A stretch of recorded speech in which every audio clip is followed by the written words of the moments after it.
Hi, everybody. Welcome to Queers and Soaps. I'm Tommy, and once again, I'm joined by Eric. Hi. And today we are concluding our Falcon Crest Season 2 discussion by talking about episodes 20, 21, and 22. So I'll roll the credits and we'll get right into it.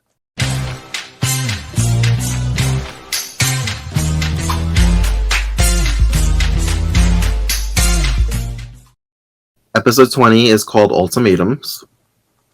And I put Lance and Melissa are very lovey in bed together. It's actually almost kind of weird to see them being nice to each other. I know, it's so funny. They continue to discuss finding Tony and getting his mother to leave Falcon Crest. Philip informs Richard of what Angela found out about Henry Denault in Paris and says she is meeting with him in New York. Richard wants to know what is discussed between them. Lance pays Richard a visit to ask him for help finding Tony, since he found him once before. He mentions he would like to get rid of his mother, as in get her to leave Falcon Crest, and Richard says, don't talk like that in front of the sheriff, because of her accident. Cole and Linda run into Melissa and Lance at the park with Joseph, and Lance kind of baits Cole into an argument about fatherhood. So does Lance know? Like, I know he knows he's not the biological father, but does he know for sure that Cole is? Yeah, he knows. That's why he rubs it in his face. Yeah. He's being a jerk.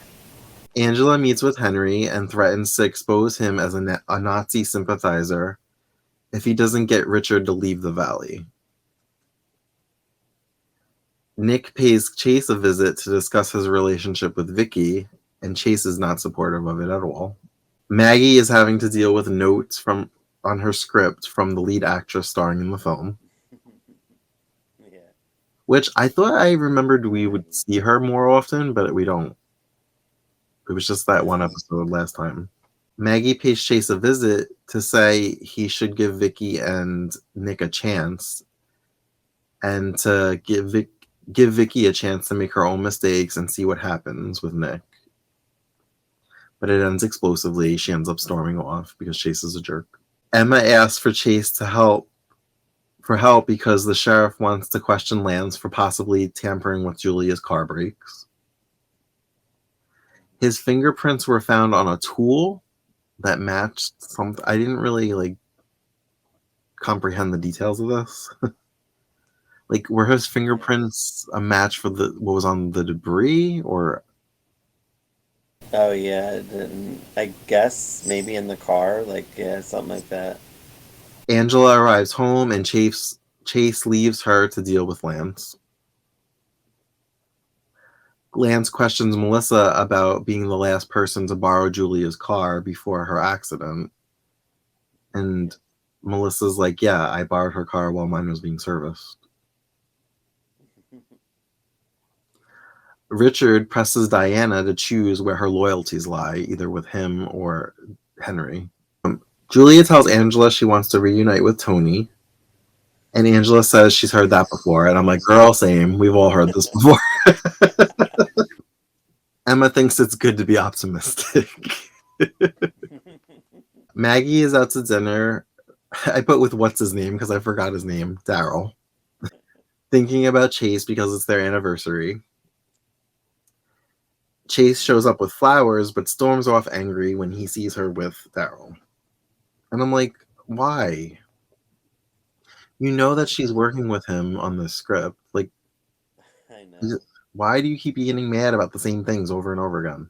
Richard meets with Henry on a bridge. And I totally forgot about this until I saw the bridge. I was like, oh, something's going to happen. Henry pulls a gun on Richard, saying he has to end him before Richard ends him. And they struggle with the gun.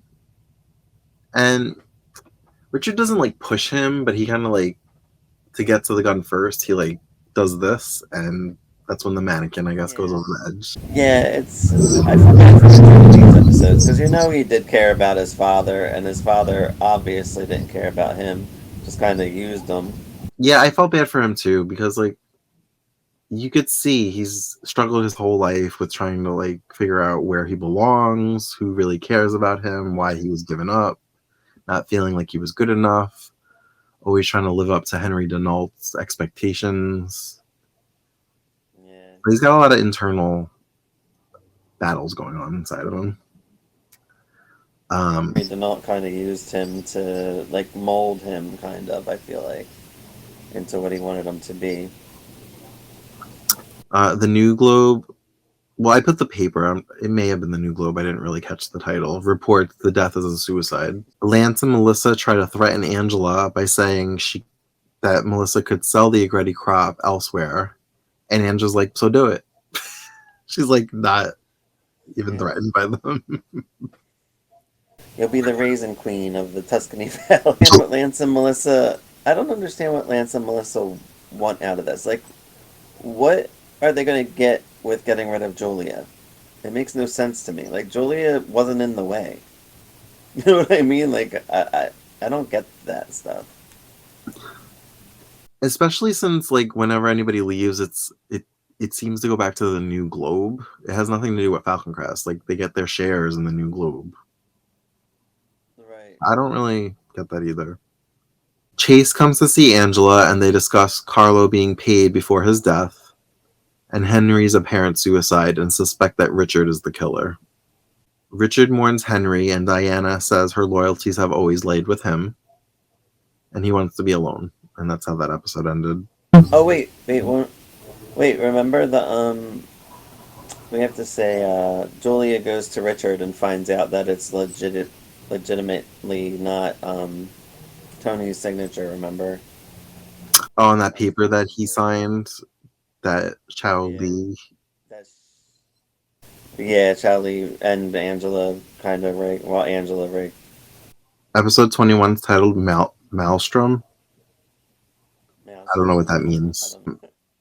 Sheriff Dan has forensic evidence that Henry fought for his life. He goes to Richards to question him, and Chase wants to tag along. Also, in the credits, I noticed that the actor that plays Chase directed this episode. Okay, Robert Foxworth. Richard wants Diana to give Lance all the info she's gathered on Tony.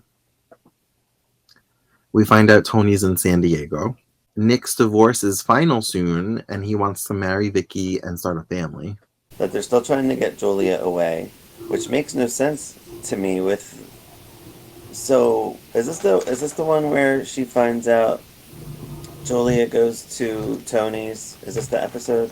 Yes. She goes, and did they set it up where this pregnant lady is there? See, I was wondering that too. First, I was like, I wonder if it's going to be the original Tony or the recast Tony from earlier this season. And then I was like, would they really have Tony come back just for her to get mad and go back to Falcon Crest? And they didn't show him, which is what I suspected. Right. So she goes.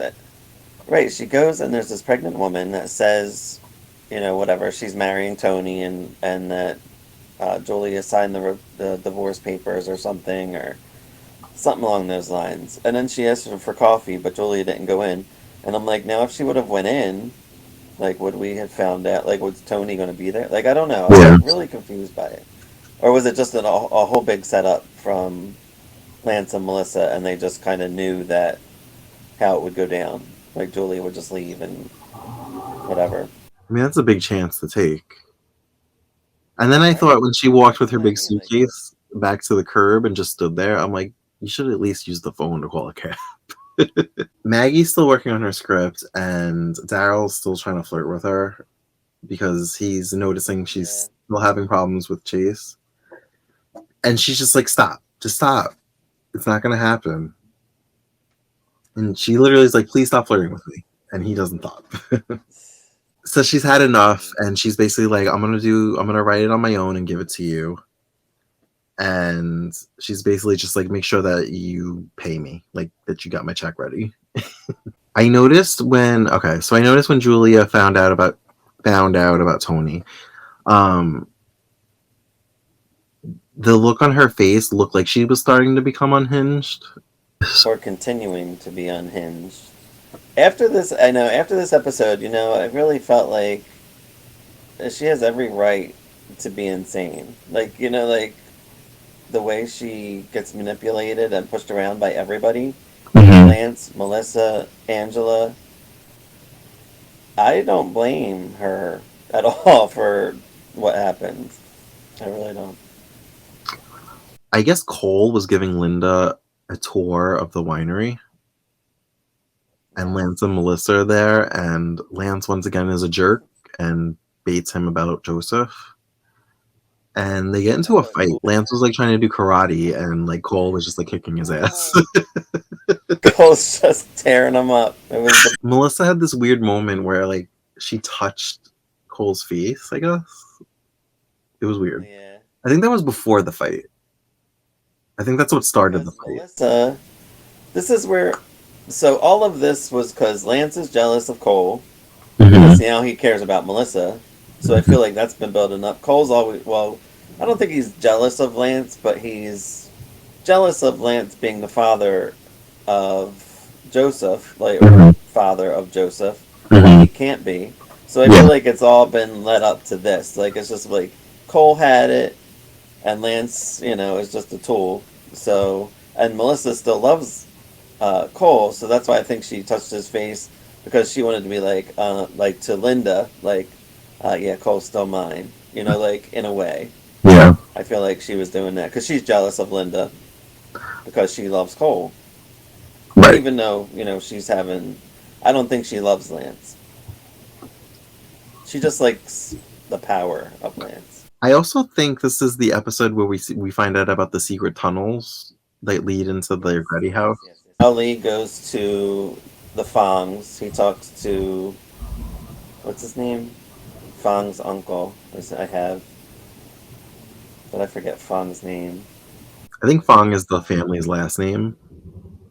Because I think the Fong that worked at the Gretty was Charles Fong, I think. I think so, yeah. I think it's Charles Fong. So he goes to the uncle and says, your nephew will disgrace us or the family name if he doesn't come clean or whatever. Mm-hmm. And then he dies. Right. Is that this episode? Or is that the next one? Yeah, so there's a lock on this entrance to the secret tunnels, but it's like a newer lock, and they get a fingerprint from it, and it matches Fong's fingerprint. So Maggie goes to see Chase to tell him that she's quit the film and she's done, and she just wants to move on. And a gloved hand pushes barrels of, I guess, wine down on top of them, and it knocks Maggie unconscious. Which into the pole. Is that what happened? She hit her head in the pole? Yeah, she hit her head into the pole, yeah. Oh, I thought maybe one of the barrels clocked her. No, and what you heard, like a thong, like when she went into the pole and she banged her head. Like, I guess Chase was like kind of pushing her out of the way, but whoops. So that was like our dramatic ending to the episode, which was a little anticlimactic because we pick up the next episode and she's fine. She's like leaving the hospital. I know. In my head, I was like, because I remember she loses her memory at some point, and I'm like, oh, is this where she loses her memory? And I'm like, no, she gets right out of the hospital and she's fine. I'm like, oh, that must be like a future season. I don't even remember anymore. Everything blurs together in soap sometimes. Oh, I forgot she lost her memory. Because I don't remember if it was this episode or the climax, which is the title of episode 22. There's a scene where Nick is in bed with his ex-wife. And I was like, wait, is this all a scam? Is this, like, what is he trying to get out of this? Right. Well, let's get into that next episode, because I think that is where it happens. So Angela offered to pay for Vicky's wedding. This is why I think this is how Angela shows that she does care about family, even though she fights with them all the time. Like these little moments. Right. Because what does she have to gain from throwing Vicky a wedding? This is probably one of my favorite finales. I just think it ended perfect. They can't seem to get a hold of Jacqueline because they wanted her to come to the wedding. And I love how Angela just doubles down and just calls her Jacqueline. She won't call her Jacqueline. What was the one? Did I miss? Oh yeah, this is the episode where Nick and Sheila bang. Yeah, which I'm like, I thought she left. So, yeah, I don't understand what happened because she even says to him in the episode, like, "So you're still gonna marry this girl?" As she's still married to Sheila. I don't understand because like Chase isn't rich, right? I mean, he has money, but like he doesn't have like Angela money. Yeah, as far as I know, Vicky's not doesn't have any inheritance coming her way. Like, and she doesn't have any, I don't understand. she doesn't have any like controlling interest in anything. Richard's being held has been held for like a week. And he finally meets the chief, and we find out that it's Jacqueline, who apparently inherited a lot of money from her second husband, and it gave her the power to bump Henry Denault out and control the company, whatever the company is, and kind of keep tabs on Richard throughout his whole life. But why not just show, like, I don't know, why not just tell him you're his mother then if you're going to be keeping tabs on him his whole life? Like, the wedding happened. It went off without a hitch. And Did we do the drunk part? So Julia was drunk. Oh, right. In the beginning, Julia was drunk, kissing strangers in a bar. She had a funny line because they wouldn't serve her anymore because she was so drunk. They offered her coffee. She's like, everyone's always trying to get me to drink coffee. So with this episode too, like, so when she was drunk in the bar, I'm like, did Julia? Because she was like the mastermind, basically, the whole season of getting away with everything she did. So when did she have time to like? I don't know. I'm like, how did she have time to drink? So she pushed the barrels. Right. Yeah, and there must have been some time like we just didn't see because Maggie was being released from the hospital. She had a concussion, so she must have been in there for at least a day or so. Right. And then, so the wedding happens, and Chase is talking to Nick, congratulating whatever. And Nick said something that like set off something in Chase's mind about something along the lines of like it's a shame some families only get together for weddings and funerals. So then Chase is like, I'll be right back. I'll be back for the reception. I just have to go take care of something. So he ends up going to the funeral of the Fong family member that passed. And that's where he finds Charles, the groundskeeper that everybody's been looking for. And he somehow convinces him to honor his family and come back to Falcon Crest and explain everything that happened and what he saw. So back at the reception at Falcon Crest, Sheriff Dan comes not to arrest Richard, but to serve him that he has to like appear in court within 7 days, like the grand jury or grand Supreme Court. I don't know, something like that. Some shit. And Richard's like, it's fine. I'll tell him everything I know because he's not guilty. Then Jacqueline comes, and I'm like, at first I was like, oh, is Chase not going to get to see Jacqueline one last time before what happens? But he does, and he gets to kiss her on the cheek, so that was cute. And she's like, I have to tell you so much, which she doesn't get to do. He brings Fong with him, and I like how he's like, when he says, like, you're the one that killed Carla or whatever, that they show everybody in the room, and I'm like, right. I know. But we find out it was Julia, which we've been hinting at all season. But I like how they did it. Like, I like when he's like, I never knew that he would be killed by you. And you're not even sure it's Julia at first because we figured they're just showing Julia's reaction because they showed everybody's reaction. Chase kind of walks up to her and is talking to her about it. And her whole demeanor and attitude changes. She becomes like villain. Mm-hmm. She was like, Cole was trying to take Lance's position. And like, I was like, where is this coming from? Like, this isn't Julia. Um, Yep. we find out that Fong actually helped set up the accident, her car accident scene.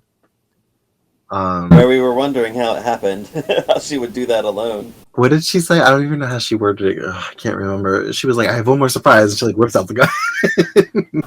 Yeah, and then some. I think he lunges at her, and then you just hear it goes. It shows the house, and you just hear. Psh, psh. Yeah, and then I guess to let the audience know that somebody died, they just show a casket being lowered into the ground. They could have just ended it with the gunshots, but I guess they wanted you to know somebody died. Yeah, they wanted you to know.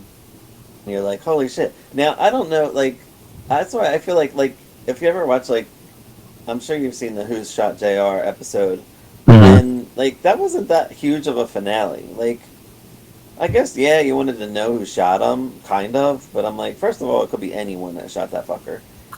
Like, but in this episode, like, I just feel like I don't know. I just felt, but I feel like this was so much better of a finale than like that episode. It's like I just felt like I don't know. I just Yeah, and you get a resolution right away next season. Who Shot JR? You didn't find out till like 7 episodes into season 4. right.